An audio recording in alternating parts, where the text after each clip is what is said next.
Hey, everybody. Welcome to the Rotowire Fantasy Football Podcast. We're going to be talking skills versus roles today and how that applies to the draft season and training camp news cycle. Coming up on the Rotowire Fantasy Podcast with Christopher Harris joining me.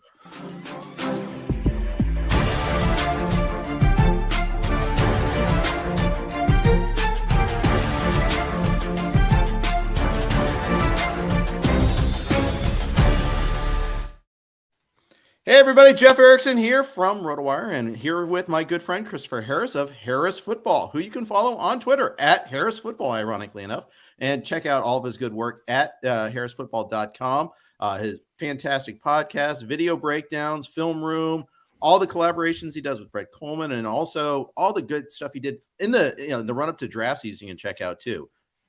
Chris, it's awesome to see you. It'll be great to see you when you're out here in LA at some point in time. We got to play golf after the football season's over again. And that we have that like 3-month window where you're here and also not doing podcasts 5 days a week. Yeah. Yeah. I'm going to be back out third week in August. And I mean, at the very least we can hang out, right? We don't not make a full day of golf. I mean, we play on Fridays, you That's just true. Can't make it. Don't pin it on me. Oh, I make it earlier than you though. That's the problem. But anyways, let's talk about the continuing tension that happens in the fantasy world, especially the fantasy analyst world. And that is looking at player skills versus trying to guess his roles, guess what the coach is going to do. There's this tension because skills matter most, but roles matter too a little bit when we're trying to figure out what's going to happen this season. I know you're a big proponent of looking, okay, can the player play? What can he do? Why don't you elaborate more? Because I don't want to verbalize your philosophy. Right. I don't know. My philosophy is that I tend kind of not to have a philosophy. Okay. I try to take every situation, every judgment in its own merit. There are some cases where we have a really clean sense of who the players are and what the offense will look like or what the defense will look like or what the team strategy will be. And I'm not so blind as to say, I think Aaron Rodgers is pretty good. I think Josh Allen has now proven himself that we're not going to get some dramatic change in offensive philosophy just because Brian Daboll's not there anymore. I'm willing to trust my eyes in what they've seen in the past for quote unquote judging situation. I just think there's just we have a very lazy industry. There's just a lot of laziness in this industry where it's the easiest thing for people to do is pull up a depth chart and look and see, well, Myles Gaskin's the only running back I've ever heard of, so I guess it's Myles Gaskin, RB 17, right? And I of course situations matter. They matter unbelievably, but in a lot of cases, we're not good at judging them until we get to see them in action because the NFL changes so much from year to year.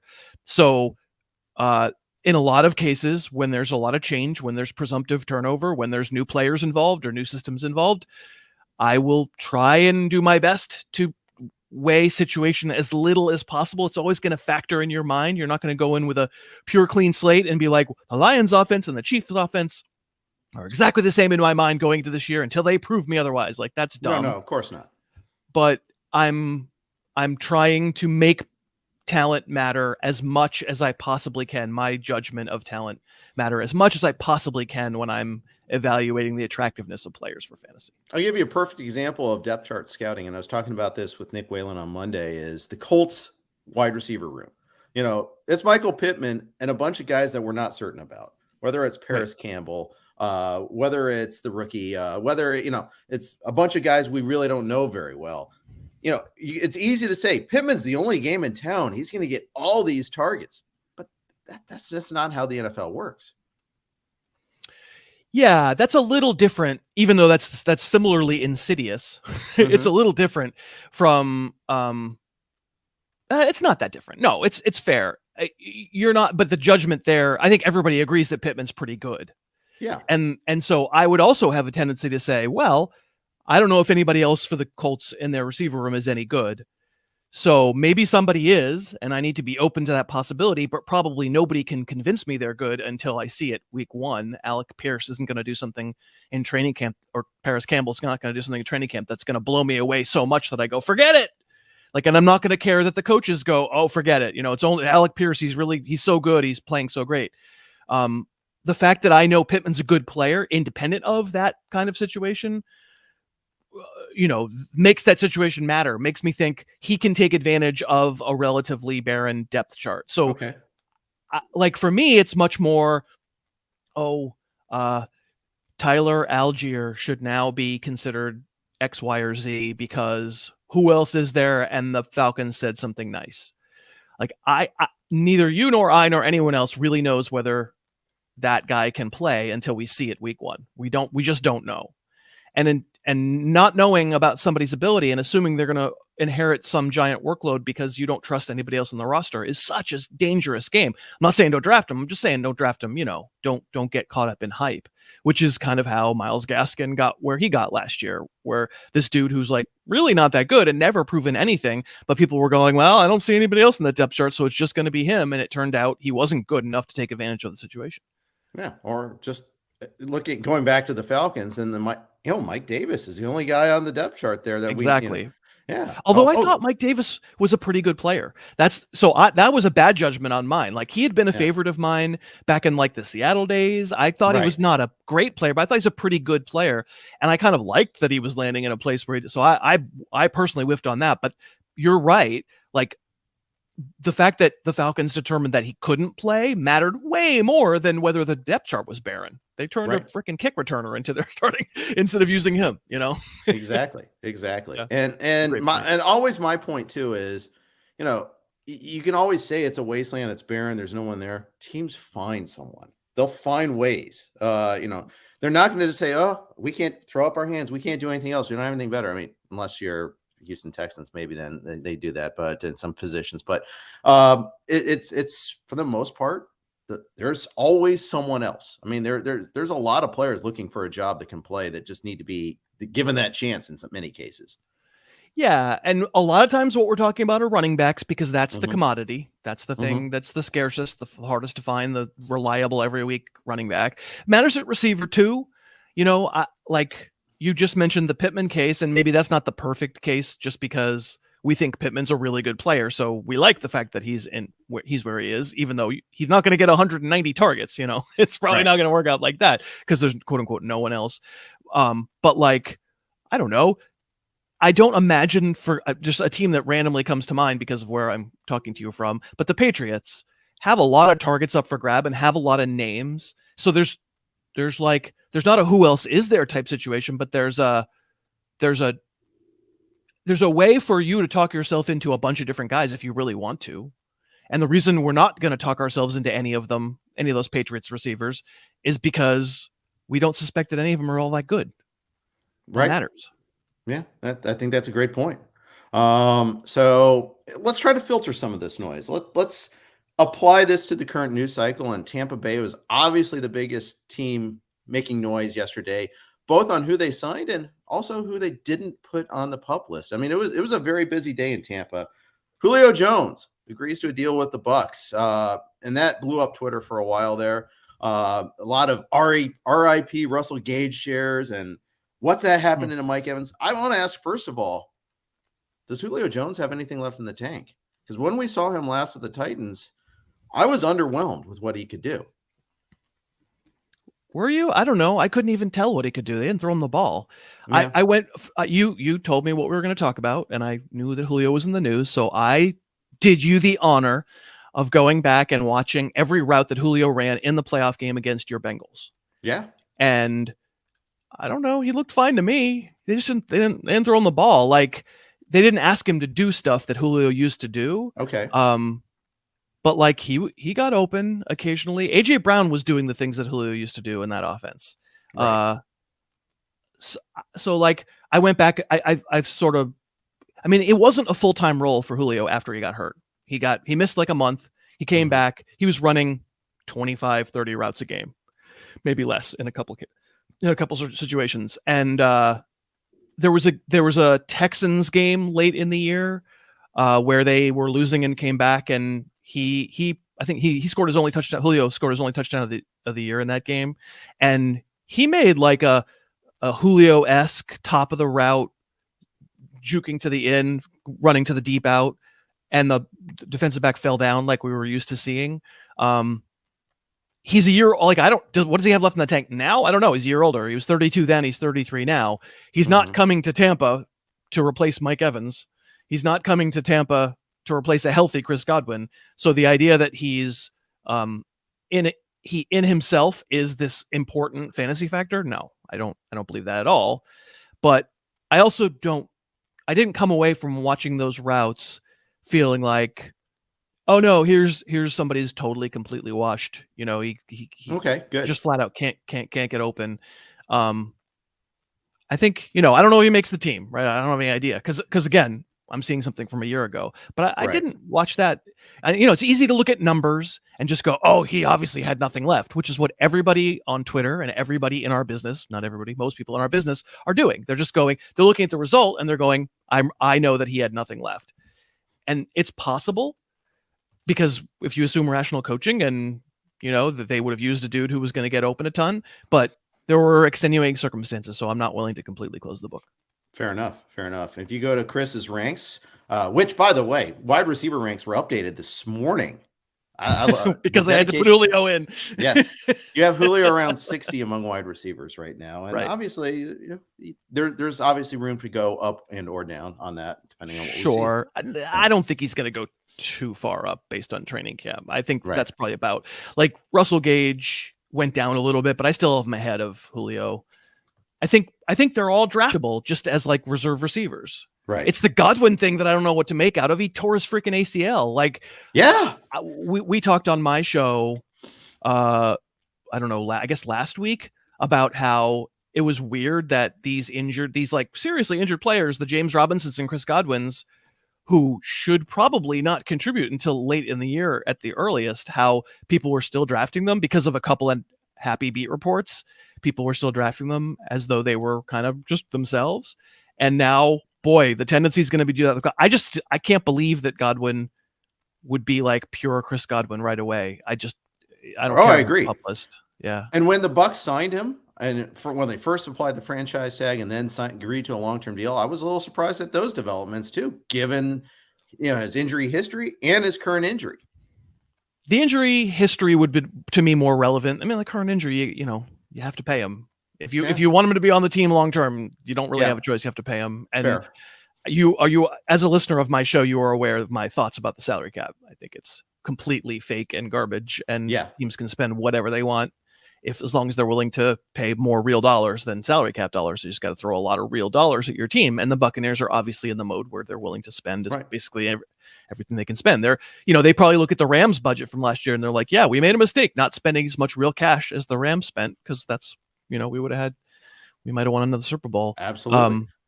When someone mentions salary cap, Taysom Hill gets paid again. I mean, that's really all there is to it. I'll say that Godwin can very much move in my ranks, because I'm sort of in that mealy-mouthed middle ground of, like, certainly not treating him like I would normally treat a healthy Chris Godwin, and giving Mike Evans a little bump because I assume we're not getting real Chris Godwin. But if, I think that's true, that probably over the next 6 weeks, the Buccaneers will be able to convince us that Chris Godwin really has no ill effects and is completely fine from his knee injury. We're going to have to rethink it.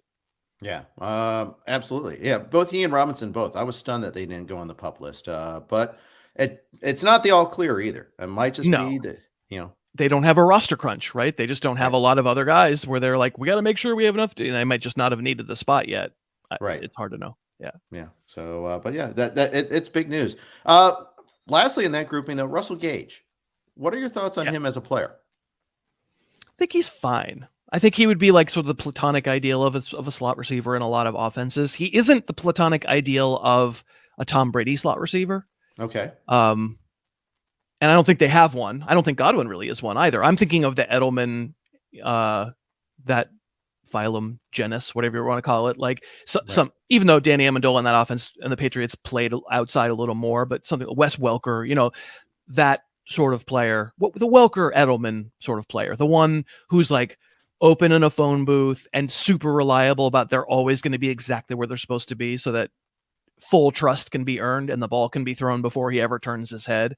Like that was the magic of Brady to Edelman, even though we all know Edelman wasn't like a truly special player, but he had a couple of special traits. He just knew how to run his feet to the point where his plant foot always hit exactly where it was supposed to hit. So Brady didn't have to think. And I don't think that fits Russell Gage's description. I think he's a little more of a freelancer, but he is really quick. So he could certainly be like a secondary factor. He could be. And, I assume the Buccaneers are still going to throw a lot. But I never really viewed him as like, boy, I'm really excited that I'm going to wind up with Russell Gage as my potential like second flex every week. That didn't seem all that interesting to me, even pre-Julio and pre-Godwin returning. And so none of this sounds great for Gage's stock, but these guys are all draftable. They're all going to be rostered in all leagues, and they should be, because we talked about it off the top. We don't know this situation. It changes every year. Like, we really don't know how it's going to work out. We can kind of set up I say in my show, our mind palace, right? We'll set up, this is exactly our picture, but we got to be ready to adjust our mind palace because it's wrong every year. And so I suspect that Gage will be heard from, but not like a major factor. Yeah, I mean, let's face it, with the Bucs, we're always adjusting. Tom Brady's retired. No, he's not retired. Bruce Arians is gone. Okay, yay. So it's funny how that it changes so frequently on that. We'll move on to other news cycle topics, but first, a quick note from our friends at Dynasty Owner. Do you love fantasy sports? Are you ready for a new challenge this year? Dynasty Owner is the new way to play fantasy football with real NFL salaries, adding the strategy of running an actual franchise. Dynasty Owner provides a unique and challenging experience that will test your skills as an owner and general manager. You will have complete control over your team's future. You can build through the draft, make trades, sign free agents, and manage your team's salary cap. Can you create a dynasty of champions? Sign up now at dynastyowner.com and use promo code ROTO5. That's ROTO5 to receive $5 off any new team. Chances are they'll have a more real salary cap than the NFL will. They do, dude. Yeah. So Dynasty Owner, I think I was the very first podcast they ever advertised on. Right. They are still a sponsor of my show. Do you play in a DO league? I'm not in that league. I'm not in any of their leagues. No. Okay, you should do it.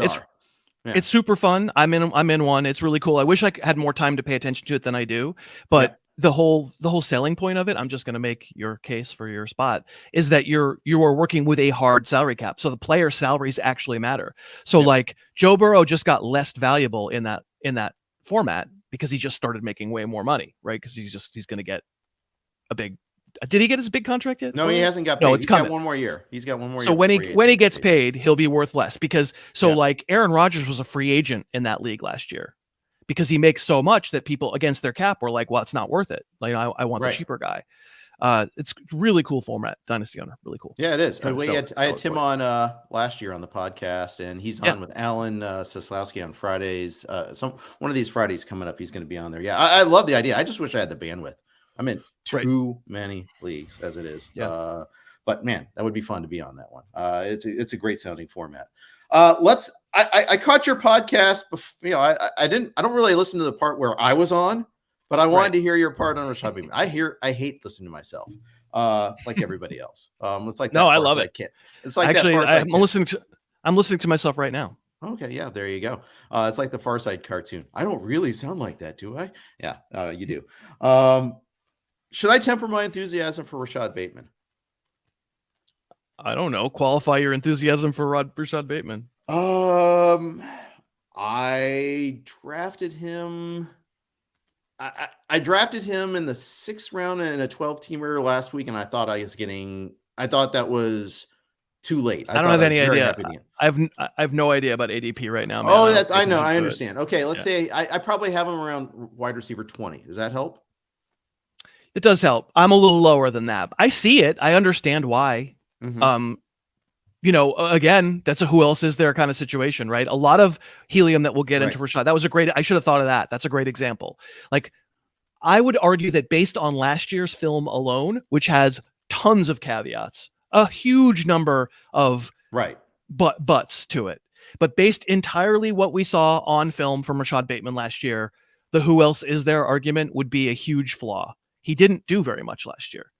And so if you're looking at, well, they got rid of Hollywood Brown, like this is the level of analysis that you're getting most places, right? They got rid of Hollywood Brown. They must love Rashad Bateman. I don't love any of the other names on their depth chart. They must love Rashad Bateman. Rashad Bateman, 200 targets. Like if he can't play, he's not getting 200 targets. And I would argue that based on the film last year, I'm not going to say can't play, but he didn't do a lot last year. The reason to take that with a somewhat grain of salt is that there's an obvious reason why he didn't do a ton last year. It's easy to explain why. He tears his groin in training camp. He has surgery. He misses the first 6 weeks of the season or 5 weeks of the season, comes back, and he's running a super limited route tree, mostly short. Targets are mostly short. He's mostly catching passes against zone. There's almost nothing downfield when Lamar Jackson's the quarterback. He starts to make a couple of more plays down the field when it's Tyler Huntley. And I don't know, he hit a couple of drops. He had an interception that was his fault. Like he looked like an unprepared rookie, to be honest, last year. Right. Is that dude going to turn into Dez Bryant in year 2? He absolutely might. I don't know. I can't tell you that. Nobody's going to be able to tell you that until we see it.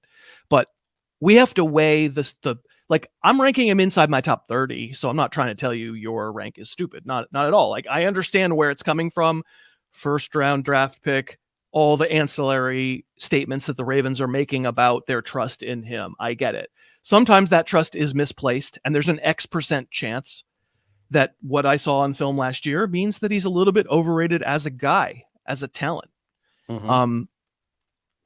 I'm completely ready to have him turn in the kind of season where you go, no, I can see it. I watched a Ravens game. He's special. He's getting open. He's a good player, and he should have been wide receiver 11 off of our boards. But it's hard for me to rate him that way based on what I saw. Like, he's not Hollywood Brown. He's not that kind of receiver. He's not Tyreek Hill. He's not the super quick guy who's just going to always be open. He's going to be open by being bigger and stronger than somebody else. The Dez Bryant way of things. I mean, how many times Dez Bryant running down the sideline with his arm up, and it doesn't look like he's open, but the quarterback Romo would just throw it, right? And Dez would just find a way, because he was just bigger and stronger and tougher and wanted it more. Like, that's Bateman's path to being awesome, and he still might do it. He just didn't do it yet on film last year. Fair enough. And I caught that gist on your podcast as well. And so I am tempering my enthusiasm a little bit. It's still enthusiastic about it. There's some things I like to see, but yeah, I should probably dial it down just a little bit there, because I probably was guilty of the depth chart scouting a little bit there. Yeah. You got to be careful of the depth chart scouting, because I mean, I remember last summer, everybody telling me that Tylan Wallace was going to be awesome. Also, they drafted, no. They didn't just draft one receiver. They drafted 2 receivers. Tylan Wallace is going to be a really good player. And then he didn't do anything last year. So now that's all been forgotten. And I don't know Tylan Wallace from a hole in the wall, but it could happen. It could be that. I mean, Bateman's not going anywhere. He's a top 30 receiver on my board. And frankly, from about 11 to about 50 is a total cluster. Like, I don't know what's going to happen. Sure. There's just a lot of similarity among receivers. I'm just saying, first of all, I mean, you and I talked, I think you and I talked. Did we? No, I guess we didn't. I can't remember who I talked with about the Ravens. We didn't talk about the Ravens on my show. No, we didn't. No. Not yet. I guess it was maybe Liz Loza from Yahoo. And like, there was this feeling of Marquise Brown not having been a volume guy. Oh no, because we talked about the Cardinals. That's what you and I that's why both conversations are in my head.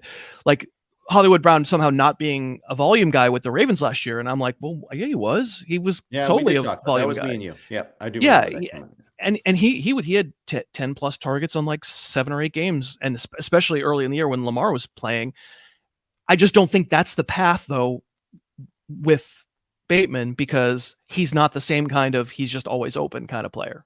So like, it can work, but it has to work, I think, a different way. Fair enough. Chris Carson, unfortunately, has to retire. The neck injury is just, he failed his physical.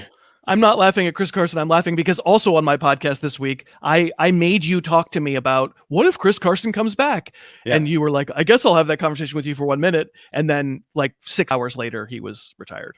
Yeah. Good. Way to go, Harris. Yeah, it's all right. It's all right. But the fact is, you made me look good in a way because I think I said I'm assuming he's not going to play. So I got that going for me, which is nice. Say that. Not nice for him. But no. Okay. What do you see in Rashad Penny? What do you see in Kenneth Walker? Well, I don't see anything in Kenneth Walker. I'm not a college scout. I have no idea. The college scouts that I have, people who do college scouting, who I have on my show, think that Kenneth Walker's good, but not anything like super crazy special. But okay, I'm pretty convinced that we're not great at knowing that beforehand. When they're not obvious, when they're not Saquon Barkley, when they're not just obvious to anybody who watches any highlight ever. Right. I think we're not that great, frankly, at projecting college running backs into the pro game. So I tend to agree with that. Yeah. The answer with Kenneth Walker is I don't know. I'm willing to, and Rashad Penny, I will say at his peak last year, you were like, I get it.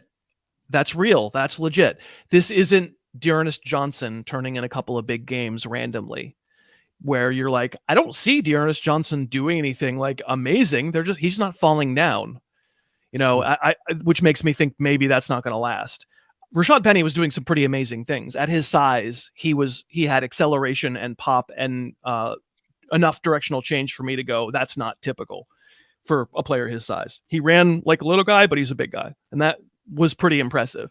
So if you could, this is the story, of course, everybody's going to talk about with Penny, is if you could grant me full health, I would actually be really interested.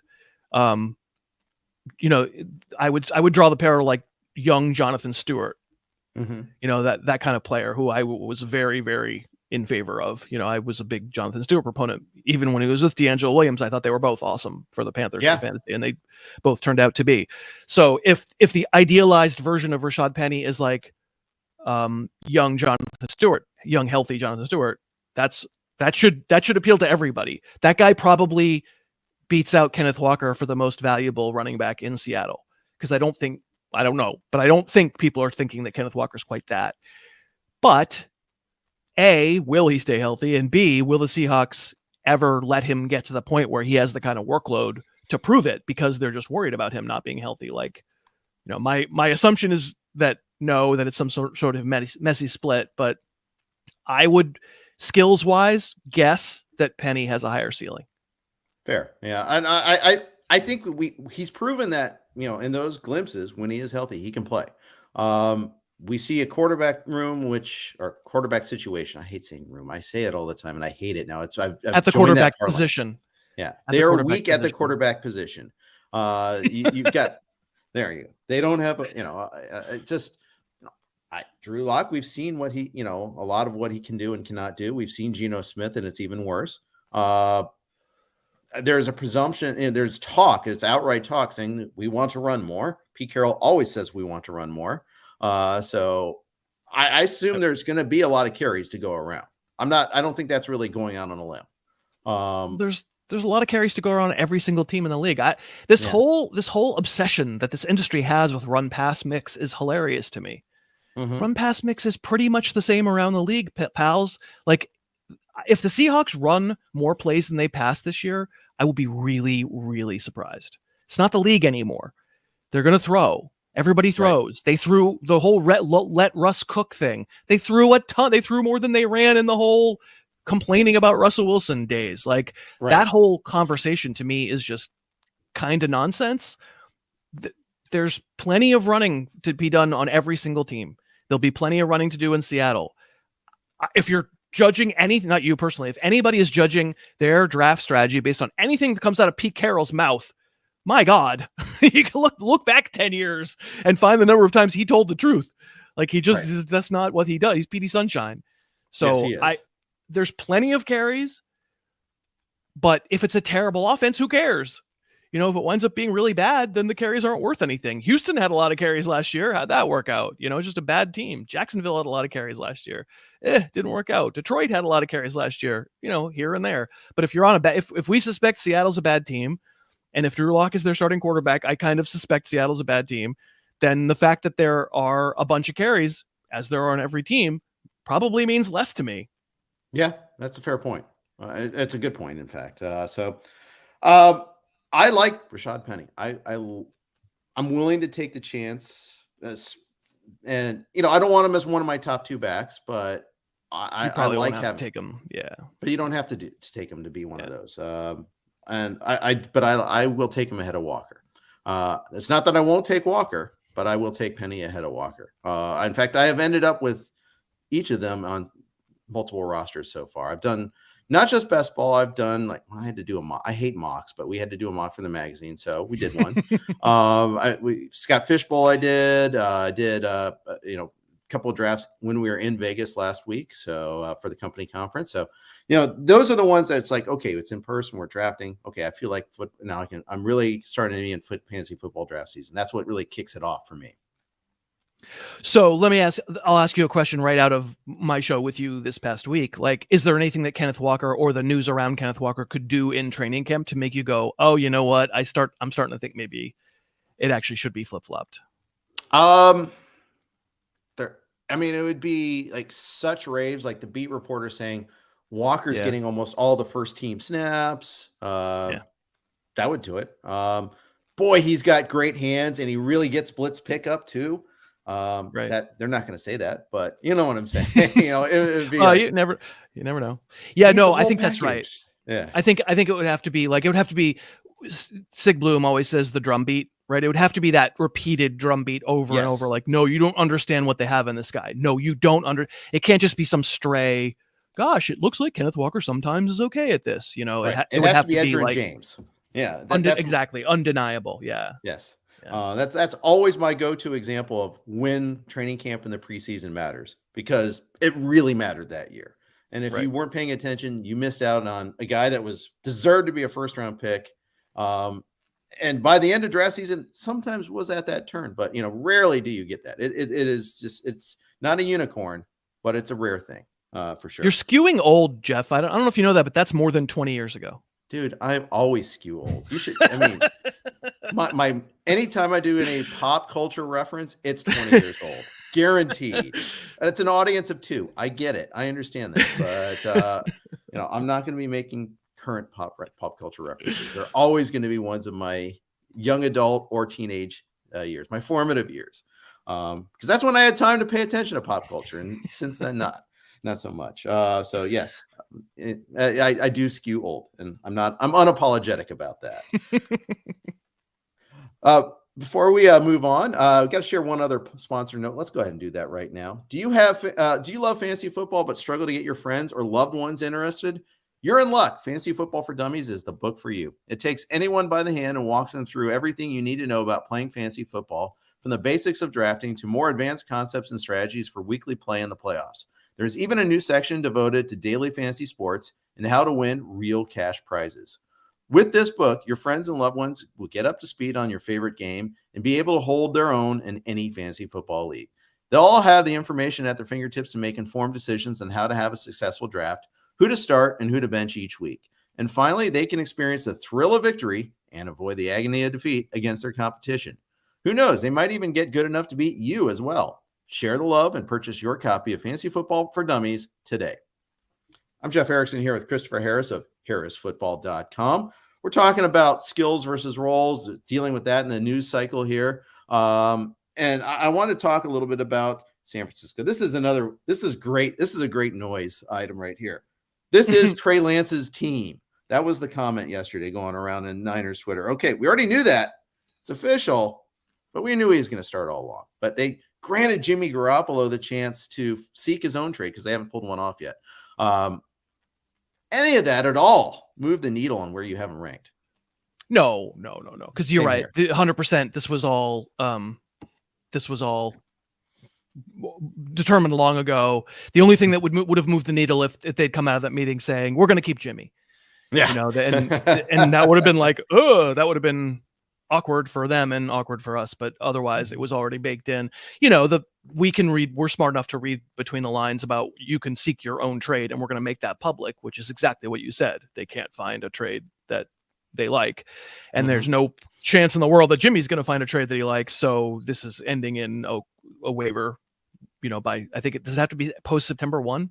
I believe so. He has like no guaranteed money after that. So 1 million. Yeah, 1 million, Yeah. which I would take myself. But yeah, Yeah, I understand, me Jeff. too. You don't need to take it, but I need to take that. I would take it. I would absolutely take it. But yes, it's yeah. So let's talk Trey Lance. Okay. We saw 2 starts and like a couple of snaps. Otherwise, weirdly enough, we saw very few snaps. No run packages put in for him or anything like that. I found that strange that they just completely went away from what they were doing the first couple of weeks of the season. So we had a big gap where we just saw him holding a clipboard basically. And then we saw 2 starts, one of which was against Arizona, where he was really rough throwing the ball. Yeah. Another one against Houston, where first half he was really rough throwing the ball. It was not as rough in the second half. What can you do with that information when you're ranking him this year?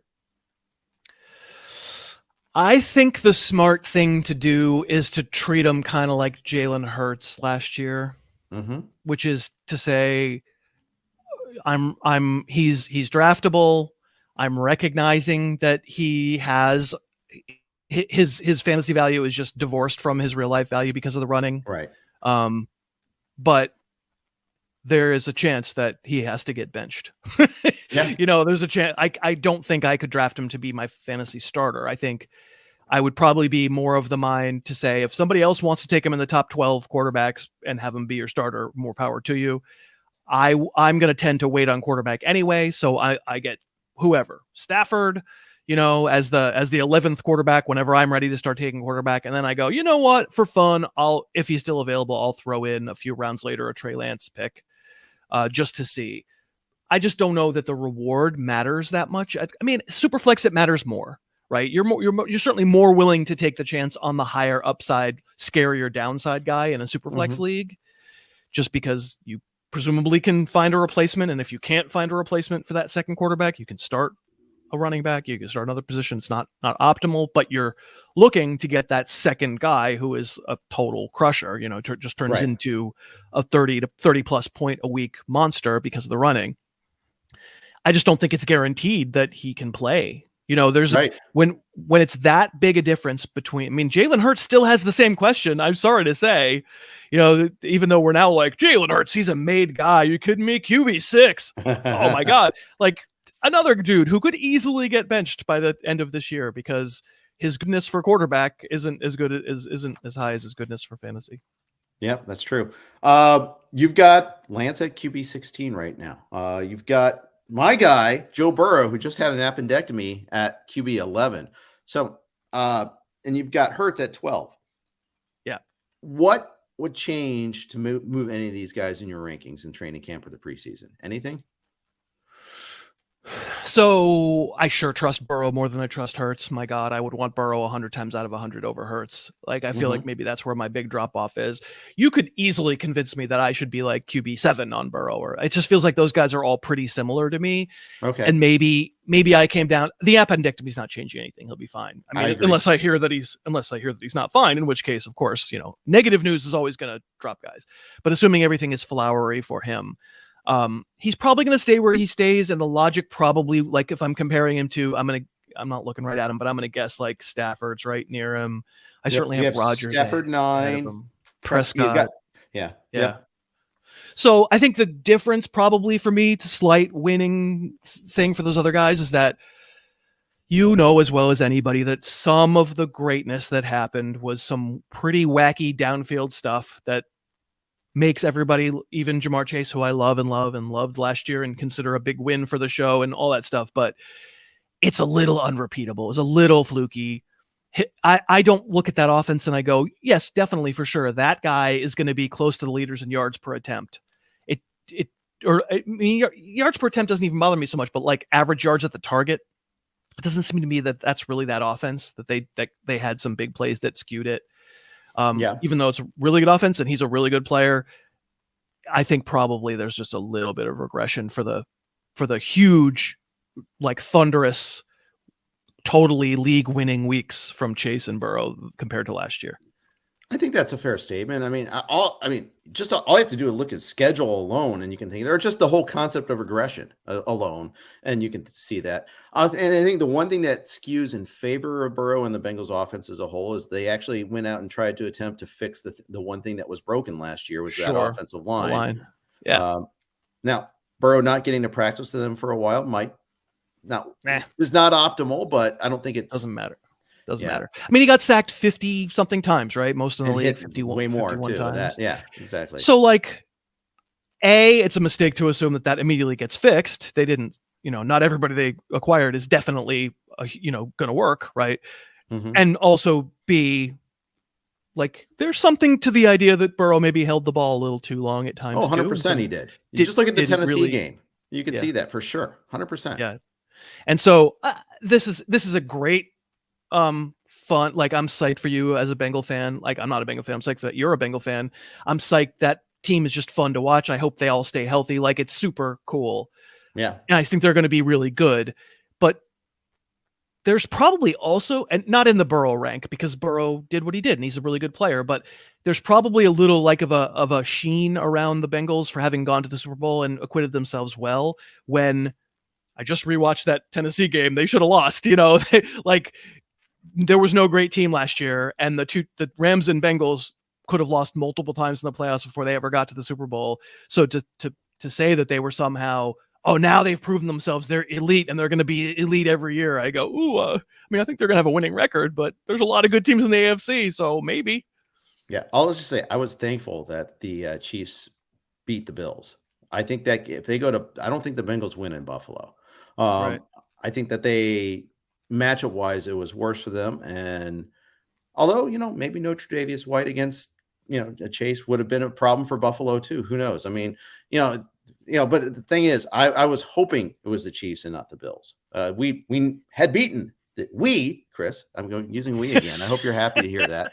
I'm very happy. It's just, as a Patriots fan, I can't do it because think about how that sounds. That's just gross. I know. But I've had, and people know this. I've been around a while. People know I'm a Bengals fan. It's a unique and rare thing. I get to fly that we flag. And they beat the Chiefs, in the regular season and a shootout. Again, it was this close to not beating them, but same thing as the playoff game. I mean, but that was the whole season. I mean, you're right. There was a lot of circumstances that worked in their favor, and it could have happened. That story could have ended a different way. Even in the Raiders game, the playoffs could have ended differently. I mean, that was closer than it should have been. People love Joe Mixon now, right? They've just decided he's good after telling me for 5 years he's bad. Is that right? Honestly, I think I have more question marks about. I'm talking to the market. You're rational. Like, do people have decided Joe Mixon is a mid first round pick now? I think, right? I think I see him at the turn. Yeah. Somewhere between like 9 and it's really interesting. 15. Yeah. Seems to me every summer I've had to fight off the idea that they're giving away his job. Oh, they're definitely not giving it. That's not going to happen for sure. That's definitely for sure. Especially after we saw Samaje freaking Perine and the most critical plays in the Super Bowl. Anyways, soapbox aside, let's move on because I want to be happy about this. Got dark in my room all of a sudden. Sorry, I'm like in the dark here. Well, that's all right. Yeah, well, a darkness fell over the room when you mentioned the name. We talked about the Bengals. That's a little better. That's all right. Quick note here from our Blue Wire sponsors on the Blue Wire Network. All of our podcasts are hosted on the Blue Wire Podcast Network, and we thank them for that. We got a couple more news items here. News versus noise. Leonard Fournette. He tweeted out the whole fat suit thing, heading off to training camp. The funny thing is that story blew up last week. That he had blown up to 260 pounds. However, that was a dated report. It was like a month and a half ago when he was at then. And since then, he had been working with a personal trainer. He's not that anymore. He's back to the same playing weight he was last year. RB2. Oh, no, RB, like your personal RB2 or RB2 overall? Yeah, RB2 overall. Yeah, he should be going. He should probably be the number 2 pick, I think, based on this news. It's huge. Oh yeah, huge. It's a huge change in the assessment of Leonard Fournette. It's very clear that unlike every other year he's played, he's very serious now. Yes. I mean, it's a good example of complete nonsense that we should pay zero attention to. And Leonard Fournette is what he is. Like, if there's never been a mislabeled running back in the last 10 years more than Leonard Fournette. I mean, those years in Jacksonville, people are trying to tell us, he was like a Hall of Fame type player. It's like, well, I watch him play. No, he's not. He doesn't move. Adrian Peterson reincarnated. He's slow. But he's, he does what he does. And I would guarantee you at some point he's going to take a couple weeks off this year because that's just what he does. And then we'll see. All right. Michael Thomas, not expected to be on the PUP list for very long. He was when the PUP list first started coming out, I think Thomas might have been the first one to go on any team's PUP list. And everybody freaked out, maybe even me, right. Self-included a little bit, because we've had 2 lost years. Like, he's not ready yet? Come on. But a lot of teams will put guys on there for a couple of days, for a week or something like that, especially in training camp time. Right. It sounds like that's the case here with Michael Thomas. Yeah, we don't know anything, but it seems to me that, I'll put it this way, assuming that the coach was telling the truth when he said that, and Michael Thomas is, as of August 3rd, going to be off the PUP list, most of the fantasy ranking world is going to have a decision to make. Right. Because you no longer are going to have that as an excuse. Sorry, he's not healthy, right? He's wide receiver 32. I wouldn't touch him. The second he's able to partake in basically all of training camp, I don't know what the right answer is because it's a hell of a lot of moving parts, but it's not wide receiver 32 anymore. I know that much. I mean, I have him ranked really high. I have him like 12 or 13. I just pulled up your rankings on that. I was like, oh, he's there. I mean, you tell me. You tell me if Michael Thomas is right for all of training camp. Yeah, I don't know. I really don't know. The guy who was the if you didn't have him as the number 7 pick overall 2 years ago, you were a moron, right? Is he really not? Did he get that much worse? It's not Drew Brees, but it's Jameis Winston, who certainly has made valuable fantasy receivers in the past. And there's plenty of, today's NFL, there's enough passing that goes around for anybody. And Michael Thomas, if he's Michael Thomas, he's one of the best receivers in the game.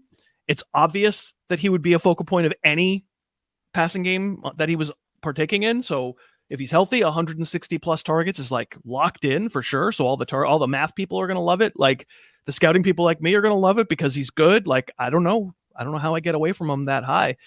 I guess the way you get away is you just go, no, I don't want to do it. It's, for me, he's the McCaffrey of receivers. I just have decided I don't want to play. I don't want to be the one left holding the bag. There's enough good other options. I might not get the upside, but I know I don't have the scary downside. Yeah, it's a great comparison. And I have kind of taken the approach that I don't want McCaffrey and I don't want Thomas so far. But then again, it's all sight unseen. With McCaffrey, I mean, at least he doesn't have a present injury, whereas Thomas, until he's off that PUP list, until he's doing those things, right? But we're assuming I'm like, Grant, let's fast forward. We're doing this 6 days from now, and he's off, and they're like, yep, he was always ready. He had the surgery more than a year ago. Yeah. He's himself. He's Michael Thomas. That's what the reports are. Let's say, I'm not saying you're wrong to have the feeling of what? I just don't want to get left holding this bag again. I don't want to play. I don't want to be in this business. I totally understand it. I completely understand it. I bet I'm going to feel opposite. I bet I'm going to be like, ooh, I feel like everyone's going to make allowances for McCaffrey and no one's going to make allowance for Thomas. And I'm going to feel like I'd rather have Thomas. I'll say this. Right now I'm neither. I need trust, but verify. I'm in the, I need to see something at all. Yeah. And I might not see it. I might, teams are notoriously tight now about trying to, prevent any good info from leaking out. Some teams are worse than others, granting reporters access, reporters, being able to report what we want to hear. And that's not necessarily their job, by the way. I mean, I get it. We'd like to customize the reports. Many do try to cater to the fantasy audience. Others don't, but right. It's tough. All I would need to see from beat reports about Michael Thomas is he just looks like Michael Thomas in drills. He's doing everything he's supposed to do. He's open in shell drills. If I just get that, I think I can get that. I think I can get that from Saints beat reporters. I don't need to see him in a game. I don't need to see him. Preseason doesn't matter anyway. He's playing against somebody who's a future dry cleaner. If I just see with McCaffrey, there's nothing they can say. With McCaffrey, he's not hurt. and he's not going to get hurt until they decide to give him 36 carries in the game again, and then he's going to get hurt. They just use him wrong. Like, the reason I'm going to probably not be the one in my league who drafts McCaffrey isn't really McCaffrey's fault. He's not built to be Derrick Henry. He shouldn't have that workload. I make the comparison all the time I'd rather have Eckler than McCaffrey, because the Chargers know what they have and they go, okay, 15 to 20, buddy, that's it. Yep. And we're going to give you the most valuable 15 to 20, and you're going to be awesome on them, and we're going to save you that way. And it's going to lower your injury chance X%. And McCaffrey, I just don't trust this coach. I just think he's going to be like, keep calling his number. Yeah, that's right. I hear you on that. And I feel the same way. I want to finally end with a little bit you talking about best ball and how you just set me up to make people mad at me. Come on, Chris. You want it. You want that heat. Come on. You don't like playing best ball. No, I don't. I'm trying to make myself brighter here for your viewing audience. Am I succeeding in any way? I'm just making myself redder. There it is. It's back. Better. I think best ball is a manufacturer of people who want to make money off of fantasy 365. There are companies that have sprung up to fill a demand that wasn't there. It's an invented demand industry, in my opinion. And it's fine. I'm not mad at those companies. That's great. They're worth lots and lots of money. They're worth a lot more money than I am. But the need feels like it's kind of the degen need. Mm-hmm. And I don't find it fun to play best ball in the slightest. I've played tons. I avoid it as much as I can. It's because idle hands are the work of the devil, whatever, the devil's playthings or whatever. Like, people in May are just bored and they want to have to do something with fantasy. So they go, I know what I'll do. I'll draft a team for 4 months from now that I don't have to think about, because by then I'll have real things to think about that I have more control over. So instead, I'm just going to pretend like I can see the future and know how these position battles are going to go and all these injuries are going to resolve, and find value relative to the other knuckleheads who are willing to play at this time of year. I just don't find it to be compelling in the slightest. Feel free to slap me down. No, I won't slap you down, because I don't play a whole lot. I play some. It's fun every once in a while. Like, I'm in the airport, I'm waiting. I had a flight delayed. I'll jump in a league. Fine. Okay. What a ringing endorsement. No, if there's nothing else to do and you're totally bored, here's this thing that kind of sucks, and you're not going to care about it in 4 months very much. But now let's freaking go. It's not my. I also do a lot of baseball. I know you don't. You've been freed from that. I love doing baseball, so it's okay. So I just don't have the bandwidth to do best ball a whole lot, and I don't want to, it's like, I understand those that are into it, that you want to do football year round. Go on. Good for you. Good on you. But it's not my cup of tea that much either. No, I just, I recognize there, what's the difference between doing it in May and doing it in August? We know things in August. Let's draft and put a lot of money on the line when we don't know things. And like, I have friends who say, but that's the beauty, is that you have so much dumb money in the game in May that you can find advantages. You get a much smarter market that you're playing against in August. Everybody's more tuned into what's going on. So you get these bored knuckleheads who will draft stupidly, and I get the best teams when I'm drafting in May. And I go, okay, well, now you're talking about like arbitrage more than you're talking about something that you enjoy. Like, go do something else. I don't know, man. You're exactly right. If you play fantasy baseball, you have no need for fantasy football in spring. It's just silly. That's been my approach before. And that's why I don't do so well in best ball leagues, or do that many of them. I don't know. And maybe that's not why I don't do well, but I just don't do them that often. You don't have the powers of clairvoyance that others do. Other people are they just know how everything's going to work out. Their mind palaces are perfect. Yeah, I need to work on my mind palace game. That's for sure. Your mind palace game is stepping up. You're doing 2 podcasts a week this week, but it's about to go every day. Is that right? It is as of August 1st, 5 a week until like mid-December. I guess Thanksgiving I take a break. I do like 3 shows the Thanksgiving week. But yeah, it's a lot. So I'm not doing my almanac that I send you every year. Right. The thing that I've written, even when I was at ESPN, I wrote their magazine. I wrote player profiles. This is the first spring/summer that I haven't written football profiles since like 2010. And it's been pretty great, I have to say. Yeah. And it's kind of left me pretty rocking and psyched to start the show 5 a week. Whereas under normal circumstances, to make that almanac where I write a profile for like every player for 250 players or whatever, I have to do it every day all spring and summer. Like I can't ever stop. And so by this time I'm right when I'm start to do daily shows, I'm kind of burned out. And this year I'm absolutely not. So I probably have more work to do in terms of player evaluation in August because I didn't do it over the course of the spring, and I'm planning on doing a lot more player evaluation during August, but I'm also like more revved up to be doing 5 shows a week. It's Nice. going to be really fun. Yeah. Really looking forward to hearing that and seeing the fruits of your work on harrisfootball.com. You're also a novelist, by the way. I am. Did you do any novelisting this summer? Fiction writing? Yeah. More really in the winter and the spring. That's basically what I was doing January through like June, I would say. This month, getting back to my show 2 times a week, I've kind of dialed it back a little bit. I wrote a little this morning, but not too much. I'm just very, very deep into a very, very long novel. So I knew I was never going to finish it this year. So next year I'll be finishing it. All right. Very good. I look forward to seeing that too. Thanks. So anything else you want people to know about before we let you go? I want people to know that Jeff Erickson's home golf course kind of sucks. You don't like San Dimas. Yeah, it's all right. That's one of the many courses that I play, but you did not like San Dimas. That's too bad, but it's okay. It's okay. That's such a jerky thing to say, but you said, is there anything else I want people to know? And that's really what I wanted people to know, that San Dimas, you got to come west and play Griffith Park a little more frequently, and you'll get a sense of what I can't get on Griffith Park. I love Griffith Park. Yeah. Well, I can get us on because I'm up early, so. Yeah, and you got the city card, and I don't have a city card. That's right. So because I'm in Monrovia, you're in Los Angeles, so you get that city card. I'm on a yacht. What do you mean I'm on a yacht? Are you kidding me? Yeah, that's true. I forgot about that. Sorry. Shh. I don't want to blow your cover. Right.